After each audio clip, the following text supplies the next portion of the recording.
On today's episode, the art of the group selfie, why your relationship isn't, and LB put something hot in your mouth. All that and more on today's episode of Bad Advice with Lori Beth Denberg.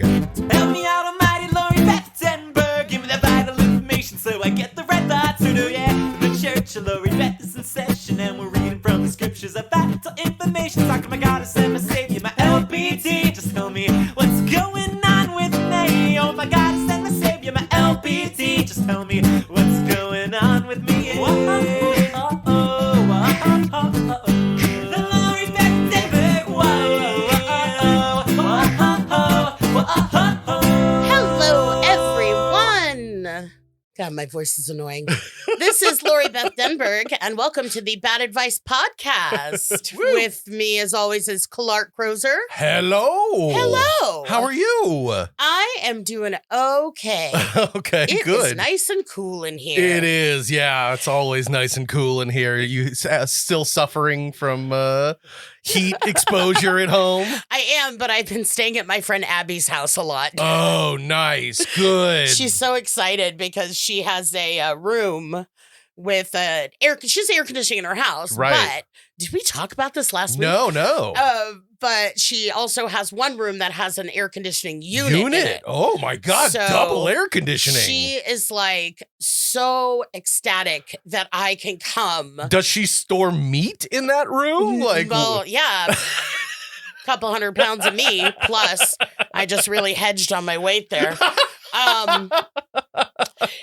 Yeah, no, it's just, I just turn it on. I took a bath and That's washed my hair awesome. and then go in 68 degrees. Oh, It's very, very nice. that's amazing. That's great. And I'm like, Dad, I'll see you in a while. But I'll tell you something.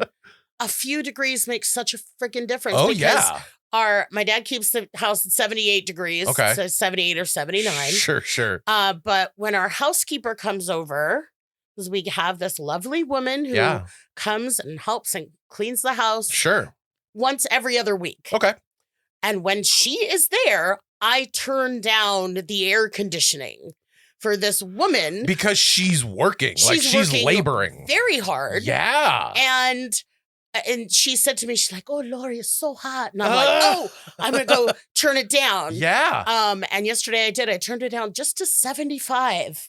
Wow. And it was like such a difference. Maybe that's the ticket. Maybe we figured out how to fool your dad. You We just have to just- start planning people to come over to the house more Exactly. often. Oh, no, that broke. Yeah. This tile's loose. Yeah. We got to fix this tile. And I'm like, Dad, how much are we spending on workmen? Is it more than if you just left the fucking house at 75 degrees? Let's put this But my dad's old and he's not hot. Like, he's always cold. Yeah, but circulation is an issue. Here's my problem with people who get too cold from air conditioning. Yeah. You could put on a sweater. You can put on a sweater. I know. You could put on socks. I know. I can't rip off layers of my skin that keep me hot. I have tried. Okay. So, yeah, sleeping at Abby's house is very nice. Yeah. It's very nice of her to have me there. We have fun together. Nice. Um, Little mini vacation. Exactly. And she's the one with the red dogs, so I get dogs. Nice. They sleep with me. They sleep with her. Sometimes we each get one. So it really, really works out. That's awesome. So I'm feeling pretty good today. Yeah, well, you've had a busy week. I have had a busy week. This has been a pretty busy week for you. Well, part of it doesn't have to do with this, but now that I'm vaccinated and things are opening up a little bit for the moment, Yeah. because it's all going to change. And so I'm trying to take advantage of it while I can. Yeah. So I did, well, the thing that doesn't have to do with this is I did do GalaxyCon. Right. I did that my first virtual convention. Yeah, that was a few days ago now. Yeah, it was really fun. I mean, the funnest part was being on a panel with, Mike, Danny, and Steven Glickman of Big Time Rush, and Mike and Danny, my Big and Little Pete's. Right. And the guy that was moderating it, his name was Patty, and he's like a super 90s nerd, Nickelodeon, like super into it, just like touch to my heart, Right. but not my bottom because we weren't in person. He didn't emotionally scar me like all those other panel moderators in the past. But so that was really fun. But it's not the same because we can't see the audience. Right. Like, I'm used to Zoom meetings where you see everybody's faces, and I still kind of expect that. Yeah. But that's not how these things work. You just see the people that you are talking, on the panel. Right. And then what they did was they had Q&A. They had people submit questions, and then they would ask us those questions. Gotcha. But it was the moderator that would kind of read you the questions? Yeah. Okay. Yeah. Well, you know what? I will just say about this. If you are a celebrity and GalaxyCon asks you to be part of their thing, you should do it. Oh, okay. Because they just did such an amazing job making it so easy. They know that the talent and the actors are going to fuck shit up. Yeah, so right? they made it so I didn't even have to push. I only had 2 buttons that I needed to push. Okay. And one was to mute myself when I was coughing. Okay. And the other one I was really, really grateful for because after the Q&A, which was just like an hour, could have been more. I mean, it could always be more to me. Oh, yeah. No. You love talking with people. Yeah, I do. Even though I couldn't see their faces and stuff. Yeah. It was like getting to hang out with Danny and Mike and Steven. Like, Yeah, it was exactly. fun. But then after that, we did the private video chat. So people paid. And then the chats were only 2 minutes long. Huh. Which when they told me that, I was like, that's not long enough. Yeah. And especially because what we talked before about when we talked about conventions, that there's a large number of people on the spectrum. Oh, yeah. And so I was really like, I didn't like that, 2 minutes and then trying to connect with somebody and knowing that it takes some people more time to get the words out or whatever. Totally. But there was this little 10-second button that I could hit to add 10 seconds. Oh, nice. And they were like, when we did a little tech check, the dude was like, but, just careful. If you hit it a bunch of times, it'll be like 10, 20, 30. So, of course, like immediately I'm like, push. Yeah. So I probably spent, 4 to 5 minutes. And there was with everybody. And there's even one guy who bought 3.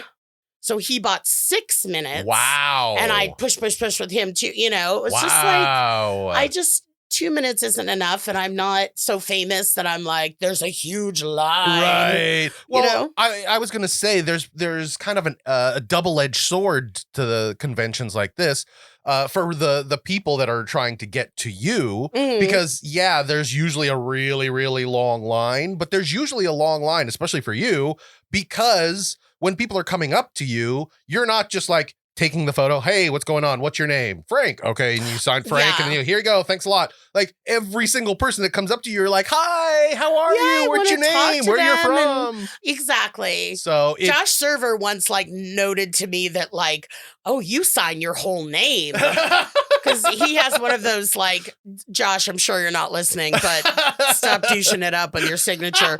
One of those just like, oh, right. Yeah. And I sign I say LB Denberg, and it's quick. Sure. But I remember he goes, man, you sign your whole name. And I'm like, yeah, it's an autograph. Yeah, exactly. And I'm not as douchey as some people with a Sharpie. But it's also very appreciated from somebody who has waited in line to see famous people. It's I'd rather wait longer in line if when I got up to the front, the person that I was waiting in line for wasn't just like sign, here you go. Sign, here you go. Like, who gives a shit? Yeah. I mean, autographs are weird anyway. It's like, I have your name, And so to me, it's more of an interaction. You know what I mean? Yeah. I mean, there at times, and this like just at certain times when maybe there's, 5 people or more, whatever, that just want an autograph, and it's like, okay, cool, and I have to go somewhere. That does not happen often. Right. But it happened, it's happened at Disneyland and stuff, and people just want people generally don't ask for autographs anymore. Yo, like really? when I meet people just in the world. Yeah, it's photos, right? Yeah. Because it's so easy. It's like, let's take a photo, let's take a selfie. Yeah. And I always take the phone, and I'm like, I've done this before. And I lift it up and shoot from the top, and, know, and they're steal their credit card info. Exactly. And this way that I've learned to take a picture with a big group. Right. Which is they get together behind me, I step forward, hold the camera up so I'm in the foreground and they're in the background. Yeah. And I'm like, this is how we do. When I was on one of those tours with Danny. Oh, yeah. We were at a brewery and there was just like 30 people there together. Oh, like nice. A big like group. A giant group. Yeah, of all 90s. I mean, they were there to see us. Yeah, so yeah. on the way out, it was like, can I get a picture? Can I get a picture? And I was like, okay, everyone together. I just I mean, you know how I am. Exactly. I just kind of art directed it. Right. I gave everyone their blocking. Yeah. Took the picture and said, text it to each other. But because it was just like, you know, it would have been too much. And they were all one group. So I knew they had each other's numbers and all that kind of stuff. And they always, you know, big groups like that, they want everyone to be in the photo so that there could be, you know, 40 people tagged in the one photo. That was really funny. And then I think Danny and our handler there were like, wow, you really know what you're doing. And I'm like, yes, I want to make everyone happy. I want to interact and I want to go home right now because we were done. We had done the whole show and signed autographs and done a pre-show. And, you know, I just don't. I mean, but it's easy for me to say, like, I don't understand people that are blah, blah, blah. But I am not. I'm not. I guess I'm famous, but I'm not like famous. Well, no, I think it's more your personality. There's a lot of people that get famous that get, you know, that are actors or singers or whatever, and they are not meant for the spotlight. Like they have the talent, but they're not good in front of people. And you are always so great with people. You're not jaded and bitter by your fans. You love your fans, and if they want to stop you in the middle of the grocery store and say that they love you, you're fine with that. You're happy with that. Yes. So there's a lot of people that kind of hate that and stray, or they kind of like push away from that, and you're not one of those people. No, so. and I had to learn that. We talked about this in prior episodes. Yeah. Like in the body image episode, I think, where it was like I was just so used to kind of hiding from the world, and then all of a sudden people were coming up to talk to me. I didn't know what to say. I had to learn. Right. I had to really learn how to interact with this person kind of on another level than like they're a fan and I'm, you know, their object of their affection, the object of their obsession. I'm like, you've been in every grocery store I've been in for the last 6 months. Exactly. They're like, oh, did you forget to get cornflakes? You usually get cornflakes. All right, security. But so I did have to learn to do that, but I enjoy it. Yeah. You know, and I talk to people that aren't fans that don't recognize, you know, I'm always hey, to whoever. Yeah, exactly. You know, not drawn out conversations, but like, I just acknowledge people living in the world. Yeah, exactly. So, but then there's that extra thing where, you know, I had people in the chats, like right off the bat, the first chickie was like, you know, it really meant a lot to me seeing someone that looked like me on TV and really going for it. You know, I had another guy who was on the spectrum who just kind of went and had all this stuff to tell me about. He had a bad childhood and how much it meant to him and the show. And then I made him laugh, you know, and this is people want to tell me things as much as they want to go like, tell me a story. You know, that's what most of these interactions at the conventions are. Right. Or people, like both of them, I think, said, I've been waiting 25 years to tell you that or to ask you this. Yeah. And it's like, that's the interaction to me. It's like, you know, then there are other people I think who have just bought autographed pictures and I will like, GalaxyCon like has it all down. They're like, we'll send them to you in a box with Sharpies and everything and you'll send them back to us. It's so weird. I'm just now kind of thinking about this, but it's odd that you don't have the kind of fan that comes up to you and is like, in episode 47, you a couple times. Has it happened? A couple times when I was doing a con in Fishkill, New York. Okay. Fishkill? Fishkill. Oh, okay. I think. All right. That's crazy. Yeah, I know. But and I was with Danny and Josh and Level Up Entertainment. Ooh.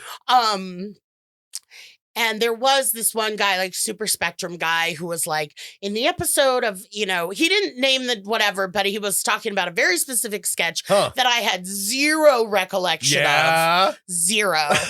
And because that's what happens when I end up watching the show. Right. I'll be like, oh, I remember that. And this is what was going on backstage. And that's what happened with that, that gag that didn't work. And we did it twice. And then there'll be sketches where I'm like, I have no recollection. Right. It's like, we could play it for you and you'd still be like, wow, I have no memory of recording definitely this. Somebody roofied me right before.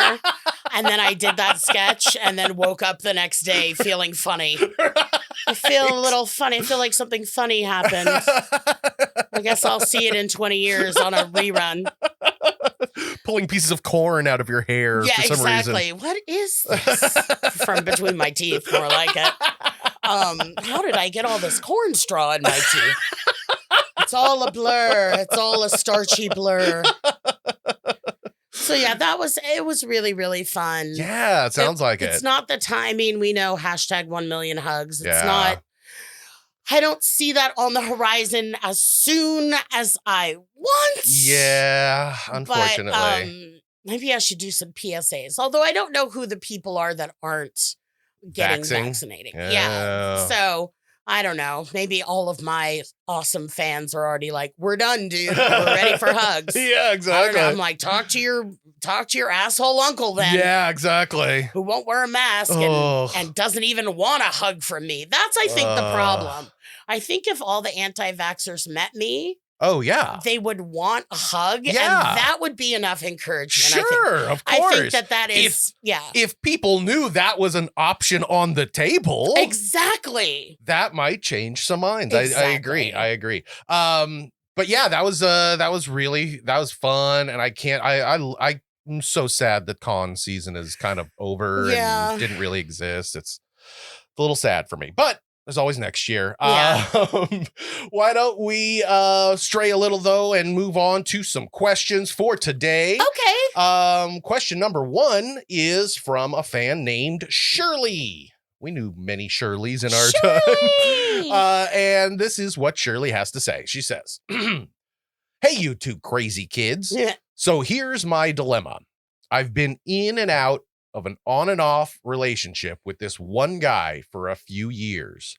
Every time we get really close to the point of moving in, he pulls back.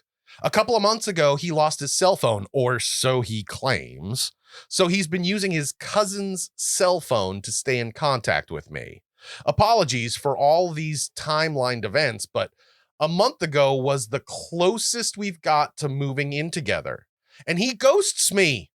I've tried messaging his cousin to see if he's okay, with no response. I've even tried addressing the text to him personally to his cousin's cell phone. And again, no response. This is the longest we've gone without speaking. I really don't know what my next course of action is. I feel like a fucking loser magnet, and I feel like a failure. Any bad advice, you guys? Feeling lonely and sleepless in San Francisco. That's Shirley. Yeah. I'm going to quote my good friend Lex. Okay. This kid is trash. Yes. Shirley, this guy is nothing. And he's proved to be nothing. He's not serious. He's sketchy. Yeah. At best. At best. At worst, he's got 10 other girlfriends who he, once every week promises one we'll move in together. Yeah, exactly. Exactly. I mean, this guy, you're done with this guy. Oh, please. You're done with this guy. If you're taking I guess that's my instruction, not my advice. Yeah. Shirley, as long as you're living under my roof, you're going to follow my rules. You're going to turn the air conditioning down and you're going to stop seeing this piece of shit. Seriously. Yeah, it's not. I mean, even for you to go back, read your question and say like you said, sorry for the timeline. Right. You've been going through this for long enough. Yeah, we're sorry for your timeline. Yeah. And P.S. and by the way, I only know this because I've done it. Right. It's not, you're not a failure and you're not an idiot. You might feel that more. I feel that more in hindsight when I finally go, fuck this. And I go, oh shit, I should have said fuck this at 6 months, or I did. Yeah. And then he was like, no, well, I'm in a blood. Yeah. Exactly. And, this guy doesn't care about you or what you need. Right. And I'm sure he might be nice, from my experience, he might be nice in person, and maybe there's really hot sex, or maybe who knows what. Yeah. But no, you don't almost move in with somebody multiple times. Right. You just don't. Right. And you got to, kick him to the curb, girl. He's just, did she say she has kids? No, I don't see any kids. Gotcha. No. Yeah, this kid is trash, Shirley. Yeah. And you're not this relationship is failing. You feel like you're a failure because he never commits. He's not going to, and that's his fucking thing. Right. You're failing yourself by putting yourself through it. Right. But, to say like, oh, I'm failing because I can't I can't close the deal, whatever. There's no one there to close the deal with. Yeah. A contract needs to be co-signed. Exactly. You can write your name as many times as you want, but this kid is trash. Yeah. And also I feel like there's such an element of hope, right? When you're dating somebody, when you're hoping that this is going to evolve into something bigger, something better, you have that hope in your body.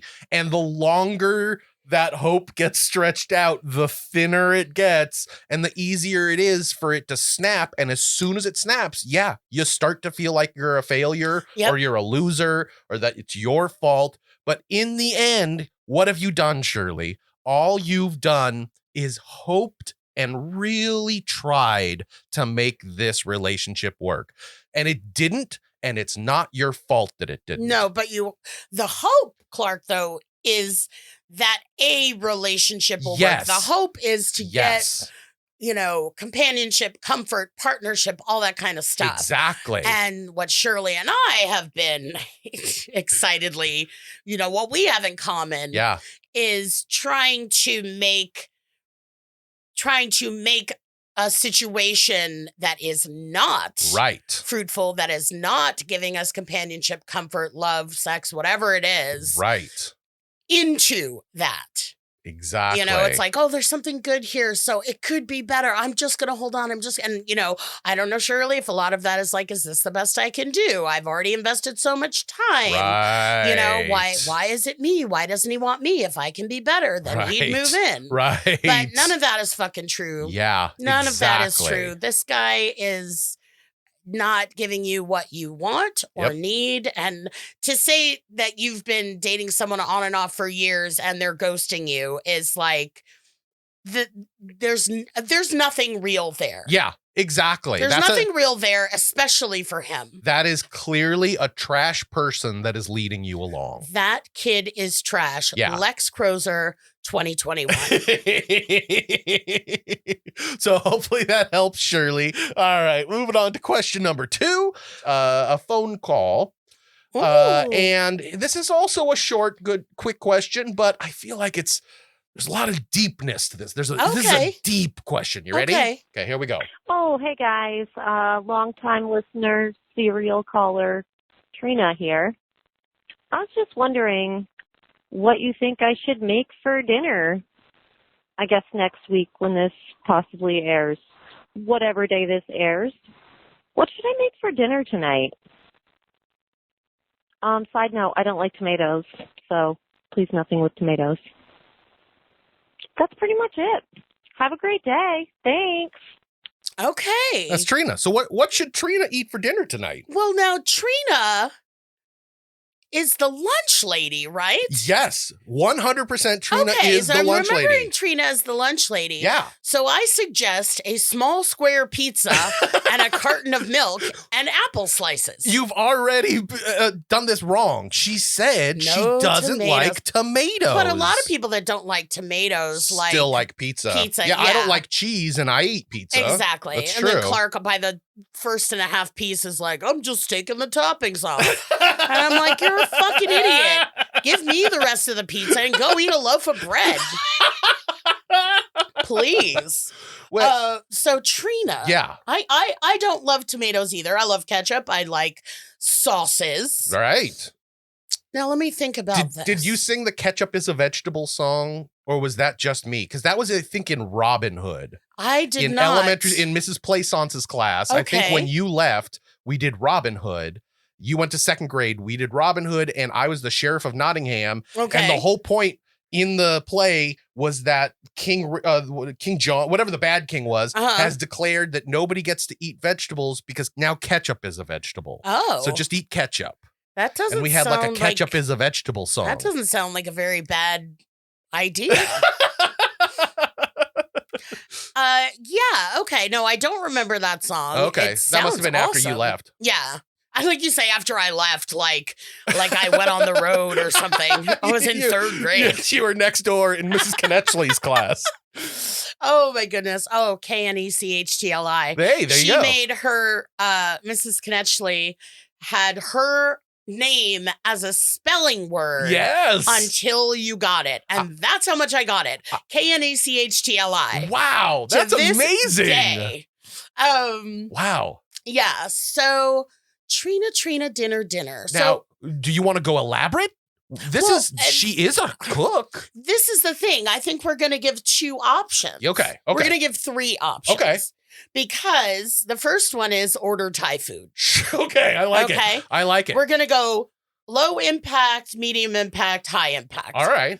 Now, ordering Thai food. Yes. Should she order something that she always gets, or should she get something maybe a little new, a little different? One of each. One of each. I like it. One of each. I like it. I do have, as you are implying, as we all do, that anxiety, stress about eating somewhere you eat and not getting the thing you always get. Yes. You go, I always get this. I should try something new. But what if that's terrible and then I didn't get what I know I like? Exactly. One of each. Okay, good. So okay, that's option 1. That's option 1. Option 2 is some sort of chicken dish. Chicken dish. Something. Should we be more specific? Should we say like? I'm working on it. Okay. Now I know that Clark. We're gonna go with boneless chicken breast. Okay. Clark does not eat bones in food. Meat on the bone. Meat on the bone is not a Clark thing. Yeah. It's an anti-Clark thing.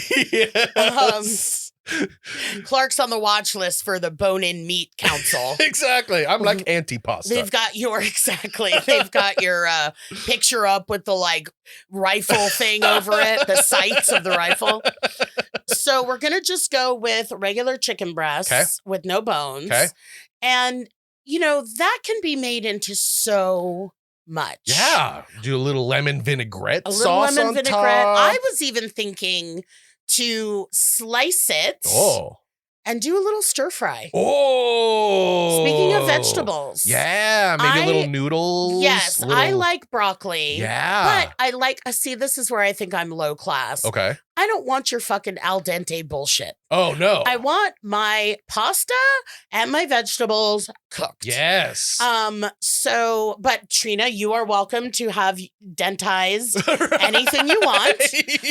But I'm thinking, even a pack, again, this is medium impact. So you could buy and chop vegetables, or you could just buy a bag of Asian veggies. Exactly. Yeah. Toss that in a big pan, a wok if you have one. Sure. But, or just a big pan and kind of just do a little stir fry. Maybe a little sesame oil in there. I was going to say that. Yes. Soy sauce, sesame oil, maybe something a little spicy if you're down. I like it. Just a little, though. I don't like it really spicy. And since I will be coming to dinner, you should really consider that. Okay. So then, yes, and then you could do some noodles on the side. You could do white rice or brown rice. Sure. I love, this really is a deep question. It is. I really love, like, when I get Chinese food, I love the sauciness, which I know is just like oil, salt, and nothing. But I like that to drip into my rice. Yes. I like saucy rice. Oh, there is nothing better than that. No, exactly. So that's the medium impact. Yeah. And I would pair that with a nice Beaujolais. No, I don't know. Okay. I don't know anything about wine. I don't know anything about anything. So then high impact. High impact. We'll go high impact and even higher impact. Is this the most time I've spent answering a question ever? No, it's great. High impact, we're going to go with, I don't know if you have a barbecue. Okay. But like a barbecued steak. Oh. And some sweet potatoes. Nice. Actual sweet potatoes, just like a baked potato. Okay, I was going to say, is it like fried or no? It's like a baked potato. It's just going to be I'm just describing the meal I eat at Outback Steakhouse, actually, now that I think about it. So I will continue with that. Get a bloomin' onion. Make a bloomin' onion. I'm seeing a steak, either barbecued or cooked in a pan or broiled or cooked in the oven. However, Trina probably has some skills that I don't. I would cook it on a barbecue, which I don't have one. Sure. And then we're going to go with the sweet potato, and we're going to go with some roasted Brussels sprouts. Oh, I love that. And you can do that salt and pepper, oil, a little balsamic, garlic. whatever. Yeah. So that's going to be the high impact. Okay. And then ultra high impact. Oh my God. I will be at your house for beef Wellington on Saturday. So start that shit up. I really hope now, Trina, you have to go onto one of our socials, Facebook or something, and post pictures of your dinner. I want you to post a picture of whatever you get. Yes, please. Whether you order it or make it, whatever it is. Or go through all 4. Yes. And make a little flip book. I have a story about my horrible ex who was a cook and made beef Wellington for Christmas a couple of years in a row. Oh my God. The first time he made it, one of my favorite, where I just wish there had been someone there to like capture it, right? Was part of beef Wellington is that it's, the outside of it is this puff pastry. Yeah. So we had gotten the puff pastry. It's frozen. You're supposed to put it in the fridge. Okay. And let it thaw out. Yeah. And then for, 45 minutes, whatever it said on the package, we did. Sure. We took it out when it was time to use it, and it was still totally frozen. Oh, no. So, and we were cooking at my apartment at the time, which I had 0 cooking equipment. Oh, no. Like he had kind of brought over a few things that we needed. Okay. But I had 0 equipment. Oh, He's no. like, do you have a rolling pin? And I'm like, do you fucking think I have a rolling pin? I don't have 2 dishes that match. So what I did have was a cylindrical glass vase. Oh. So he was using that on my coffee table. Of course. On the coffee table, the pastry is laid out. He's rolling it carefully with a glass vase that could shatter at any minute, and I've got my hair dryer on it. Oh to try to just like thaw it out. What a weird science experiment. It was awesome, and I wish that I had one. I wish that he was the kind of person that one other person would like to hang out with, so that someone could have been there to take a picture or a video. That would have been fun. Yeah, so that's just a funny. I mean, that's kind of like akin to like the Woody Allen and the Lobsters and Annie Hall, right? Like just that kind of scene. Gotcha. Wow. So Trina, let us know what you make. Yeah. Take a picture, put it on Ask Lori Beth. Yes. At Ask Lori Beth on Instagram. Yes. And we will share it far and wide. Oh, I can't wait. I'm very excited. But before we get to that picture, we've got a very exciting segment this week. We've got ourselves a special guest. Are you ready to talk to somebody special, Lori Beth? I am. I'm very excited about this. This is going to be fun. It's our rotating segment of the week, Behind the Scene. Behind the Scene. Yes, so I am very excited. This is behind the scene, singular. Yes. Because there's just one thing going on. And this is the only other person behind the scene. Right. Other than Jeremy. We've already spoke to Jeremy, our producer. Today, I am very excited because all of you love our theme song. Of course. If you don't love our theme song, you're not listening. So we have the gentleman who wrote our theme song. That's right. And I am very excited to get to talk to him. Yeah, let's do it. This is Natty Ward. Hello, Natty. Hey, thanks for having me. This is really cool. Thanks for writing the most awesome song about me to use for my own purposes. That's too kind. It was, I don't know if you've heard how I found the song, but I was like scrolling through Facebook, Googling to find pictures of myself as characters. Yeah. And then I see this picture of Adam Sandler from Billy Madison with my name under it. And I go, what the fuck is this? And then I listened to this, which, thank you. That's it's very sweet and like makes me happy that all that was such a part of your life and me, that you would go to the trouble to write a song that didn't just talk about how I'm a bitch. Like those other songs. Do those songs exist? Yeah. Oh, I'm sure they do. Hey, listeners, if you have a song about me being a bitch, send it in. So tell us a little bit about yourself. Yeah, sure. And first off, that's a great story. I was kind of curious how y'all stumbled across this song. My hunch was that if you just Spotify your name, which one might do if you're starting a podcast, sure, this is the only other thing that shows up. Oh, interesting. But cool. I like your answer a lot with the Billy Madison picture. Yeah, I really nailed the marketing of this. So anyways, so Natty Ward here. I like writing songs and making songs. Been doing that for a while. The Lori Beth Denberg song itself is about 5 years old.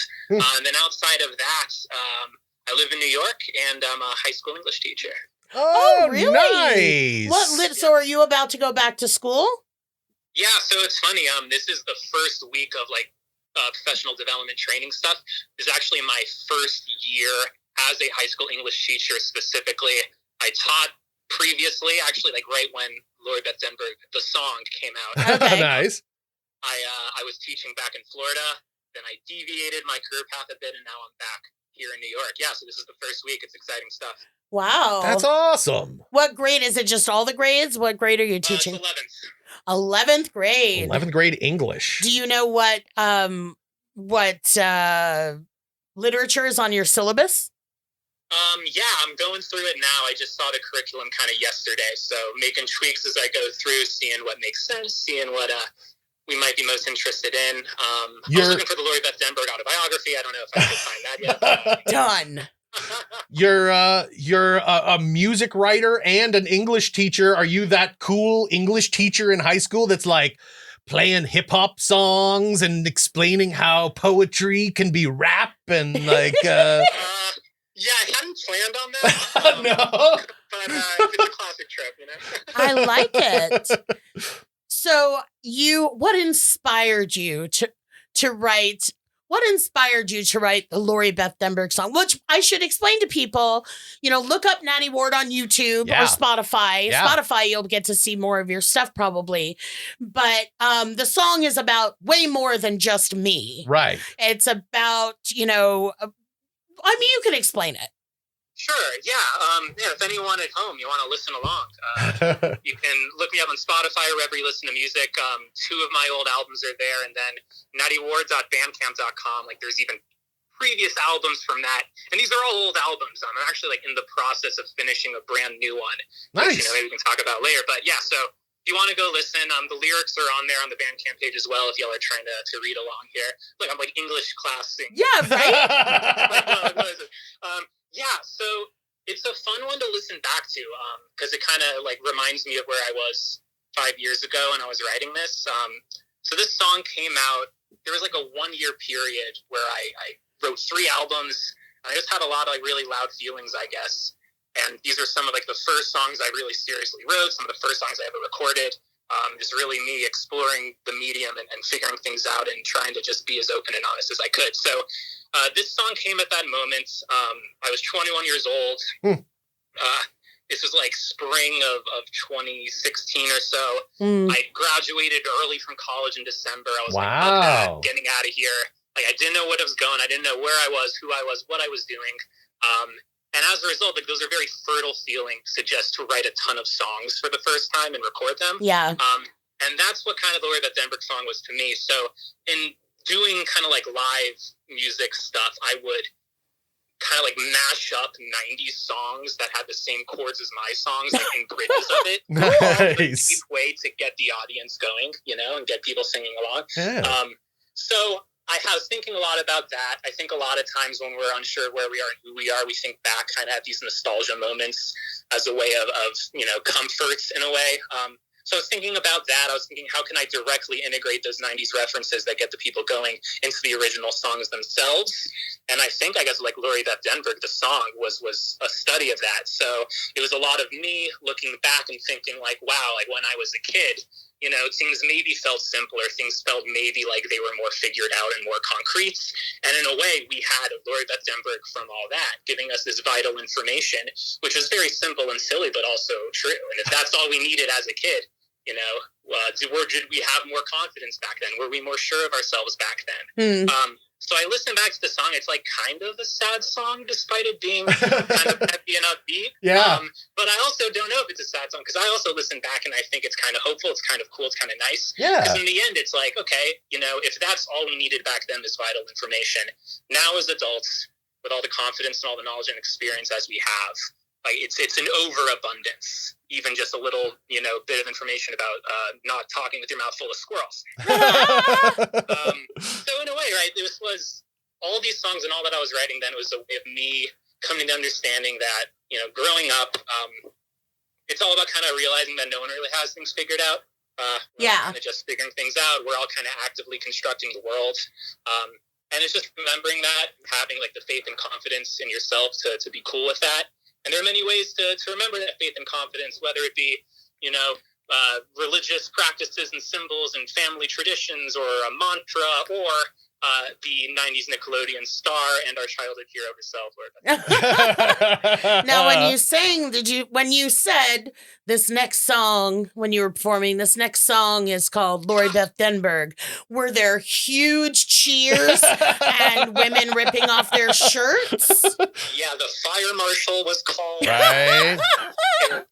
It was a whole thing, and one of the pivotal moments in establishing COVID rules for gatherings. Yes, anything I can help with, I'm willing to help with. Plus, it's just one of those songs where you kind of you sing the first few words, but then the audience just takes over and sings in unison the rest of the song. We all know these words by heart. Oh my goodness. So it's an orchestrated song though. Did you play any other instruments? Was it a drum machine? Yeah, so I guess now my process is kind of the same, except I know a little bit more of how to record things. Back then I listen to it now and the quality, I don't know. I think like Jeremy did a great job making it sound better. So shout out to him for how we kind of chop it up with that. Trust us, we know how Jeremy makes things better. So when I do these songs, I try and record them as I write them, which is guitar and vocals, just same time straight through. I can't really use a click track, and I don't know if that's just me and my inabilities in music, or it's just, I don't know, there are a lot of different kind of stops and drops and speed ups and slow downs as the thing feels. Mm-hmm. So I'll lay down just guitar and vocals as a track straight through first cut, and then I'll add stuff on top of that. So I think on that album, or at least on that song, there might be like a bass and keyboard part as well, and like some secondary guitar parts, and then what's underneath it is me beatboxing. Yeah. Oh. So that's what I was doing, because I didn't like have a drum machine or know how that stuff worked, so I just made beatbox sounds. You're a one-man band. I picture you like as one of those old-timey one-man bands with an accordion and cymbals between your knees. Just like Dick Van Dyke. Just like Dick Van Dyke. Yeah, that's it. Just like Dick Van Dyke. Next song title. Now, you said you have a new album coming out.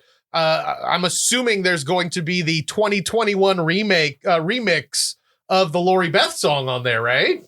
Ooh, this time with 40% more beatboxing. Yes. Well, no, Clark. The song is perfection. Oh, that's true. That's true. Yeah, I could certainly revisit that one. Maybe that'll be for the next album. Now that I kind of took some time off with songwriting after the album after the You Blew It Billy Madison cover album. But now I'm back. The floodgates have reopened. I have back then I thought I had said all I needed to say, and I kind of did about what I was saying.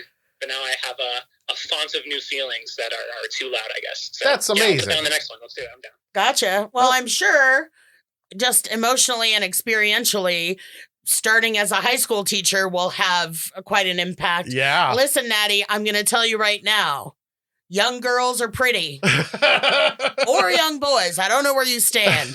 Keep that boundary. Oh, of course. It's funny, it's funny because people said that a lot back when I was 22 and first starting teaching back in Florida. Uh-huh. And it was kind of wild because the second you're in the classroom, it's like, oh no, like these are kids that I'm responsible for. Yeah. Like mentally, it's not even in the picture, which is wild because some of these kids were 2 years younger than me back when I was teaching then. But it really grew me up, I guess, pretty quickly. Gotcha. Okay. I like that answer. I did check with Florida PD. I checked your rap sheet before I invited you on the show. But I really appreciate, I'm really grateful that you loved all that and vital information. Like, that means a lot to me. Then that you are creative and that you wrote this song. And that your memory and the stuff that you did helped inspire him get some of those emotions out. Exactly. And that you said, yes, you can use the song for your podcast. Because we were looking at like just kind of stock, like instrumental stuff. And then I found this, and especially, it's like I said, there's a lot more to the song. The part that we use is just the bridge. Yeah. And I said to Jeremy, I'm like, okay, I think this is the best thing I've ever found on the internet, and we need to use this. So you were so gracious and helpful in getting, helping us get it to where it is our theme song. And I really appreciate that. And everyone talks about how much they love this song. Oh, yeah. Oh, I appreciate that. Yeah, that feels really good. Yeah, and it was an awesome email to get, last fall, the outreach for this. All right, good. I'd totally forgotten kind of about a lot of these old songs. No one had really reached out about them in a long time. So it was very welcome to get. And of course, of course you could use, of course. For the culture, right? Of course. But this will all be ruined if I see that you bring out a song called Kel Mitchell. You will be dead to me, and this will mean nothing. Okay, thank you so much, Bunny. I appreciate you. I appreciate you being here, and thank you so much, Natty Ward. Woo! Oh, yeah, I appreciate it. Before I go, yes. If anyone's interested in listening to me, go just search me on whatever you listen to music, Natty Ward, NattyWard. And I have an Instagram as well that I don't really do anything on, so follow me so I can become more active on it. It's at Is This Natty Ward? And, yes, it is. It's me. And be on the lookout. New album coming out very, very soon. I think it's the best thing I ever made, and I'm really excited about it. And yay! Excellent. I will definitely be checking that out. Oh, I love it. Thank you so much. Appreciate it. Thank you. All right, we'll talk to you soon. All right. And hey. What? Great podcast thus far. I hope it's been a real enjoyable time for you all, and keep up the great work. I love it. Thank you. Thank you so much. Thank you. Behind the Scene. Okay, that was so much fun. I really love that. He's awesome. It is time for our final question. Are you ready? This is it. Yes. This is our final question of the episode, and it is from Anne. It's a little bit of a long one, so let's get started. Okay. Anne says, I've tried for years to get along with my mother-in-law, Barb. I've tried small talk, niceties, gifts, spending time out together. Her husband suddenly died 3 weeks before my wedding, and I helped her plan her husband's funeral while planning my wedding. At times, I've thought I actually bonded with this woman. But every time I thought we got close, then I'd hear later on that she talked smack about me to other family. I confronted her directly once and was like, if you have a problem with me, please come to me directly and we can work it out. But no, that's not her style. Barb's complaining about me has caused rifts between my husband and I in the past. Last Christmas, everything came to a head. Pre-vaccines, she wanted to go to Disney during the height of the pandemic, and I'm immunocompromised and take care of an elderly father. I told her if she went to Disney, she couldn't see us for Christmas because we needed a 10-day buffer period to avoid COVID. She got offended and left to have Christmas with other family members.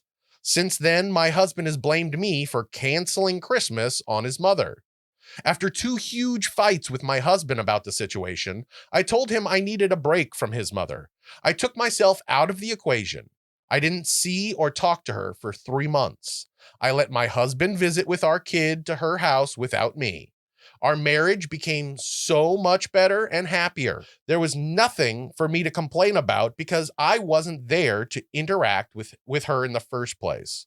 Per my husband's insistence, we had to start seeing Barb together as a family again, with me there at Easter. I've seen her a few times in passing since. She started to help take care of our daughter sometimes again. I have yet to go to her house again, though. I'm worried about seeing her more. I'm afraid to let my guard down, but I want my kid to spend time with her grandmother. My husband really wants us all to get along well. Do I continue to try to keep up the pace, cut my losses, or should I try to work on connecting more with her for my husband and daughter's sake? Or will it just always end badly? She does help out with our kids, so do I owe her? Thanks so much for everything, Anne. And yeah, again, our listeners do not spare us the backstory. I know. Which we is get every very detail. helpful. It is. Because I'm going to pick out one thing in the middle. I'm sure we'll talk about it all. When your husband was going with your kids to visit their grandmother. Yes. And you were staying home. Yes. Your marriage got so much better. Yes. There's your answer. Yeah. You need to assert your own boundaries, which you're doing, which again sounds like an eye roll kind of a thing to say. Be true to yourself. But also your husband, you don't say whether or not your husband recognizes or acknowledges that his mother treats you poorly. Yes, and that's a very important question. Or if he hasn't said, you have this attitude and that's what's, setting this off. Right. Like you say, you don't give us his opinion or anything he has said to you, except that, he insisted, yes, you go to Easter. Well, also, he blamed her for canceling Christmas. That's true. You're right. So, but that, again, that might just be about Christmas. I don't know. Maybe he is standing behind her on the others. I mean, if she was able to go for 3 months without talking to her, clearly he must be okay with her, taking a break. Yes, taking a break is good. Yeah. Or just saying these are my boundaries and I'm not going to see this woman who is, you're not, and keeping your children from their grandmother. Right. She's helping watch your kids. She obviously wants to. Right. It'd be different if you said she's awful, so we're not going there. Right. So none of us are going to see her. Right. That's not the situation. Your husband's able to go take the kids, visit with grandma. Yep. If she is helping with the kids, I can only assume it's like, I'm grandma and I like it. Mm-hmm. Not that it's not a responsibility and, it's work. Yeah, absolutely. To take care of children. Absolutely. But do you owe her for that? No. And if she's, if it's a thing where she's like, well, I'm taking care of your kids, it's like, well, I understand that, so you don't have to do that anymore. Tell her you're taking care of her kid. Yeah, exactly, right? So you're even. Yeah. So, and again, I will say, as I often do, just because I'm fairsies, we are only hearing from Anne. That's true. Not from grandma. That's and true. Not from husband. That's true. But let's get her kids in here. Let's make them choose. Let's put them on the stand and say, who do you love more? Point on the doll, point to where grandma's mean. But I do understand your husband saying, we're going to Easter. Yeah. Okay, that's fine. That's fine. Sure. And you can deal with it for a day. Sure. And you're like one of those people that's going to go to church on Easter and Christmas. Right. With Christmas, if, as you say, whatever is true, then fuck that noise. Yeah. This old lady who's going to die of COVID if she goes to Disneyland is not coming to my house. Exactly. So, and if your husband is pouting that, you're canceling Christmas, first of all, he's probably getting that stick from his mom, too. Absolutely. I can't believe your wife didn't want me for, you know what I mean? And that's where the onus is really on your husband. Yes. To be an adult. Yes. And to either have your back. Exactly. Well, to have your back either way. 100%. But to acknowledge and support you that, yeah, my mother doesn't treat you well. Right. Or to call you on your bullshit and say, well, this is the situation. Yeah, exactly. Maybe if you used a different voice, you sound kind of angry when you've been talking to her. He says he wants us to all get along. Right. Great. I'm sure you do, because you wouldn't have any problems then, husband. Right. But if he has an idea of how that should go, if he has a take on the situation, that would be really helpful. That's exactly right. And he can't be pussy whipped and he can't be a mama's boy, because neither of those things are good on their own. Right. But put together, it's like, where do you go with that? I think it's great. He obviously loves his mother. He wants your kids to have a relationship with their grandmother. Yep. And all of that is happening. Exactly. While you're staying home, and not you're protecting yourself from going into a situation. That's right. That is going to be, that you assume is going to be upsetting, detrimental, and cause a rift at grandma's house and back at yours. Right. So you're avoiding that and you're protecting yourself from that and everybody else. And you get a fucking minute alone. Yeah. That sounds like Mother's Day, where the mom just says, all I want is for you to take my fucking kids somewhere for 5 hours. Yeah, exactly. And get out. Exactly. Exactly.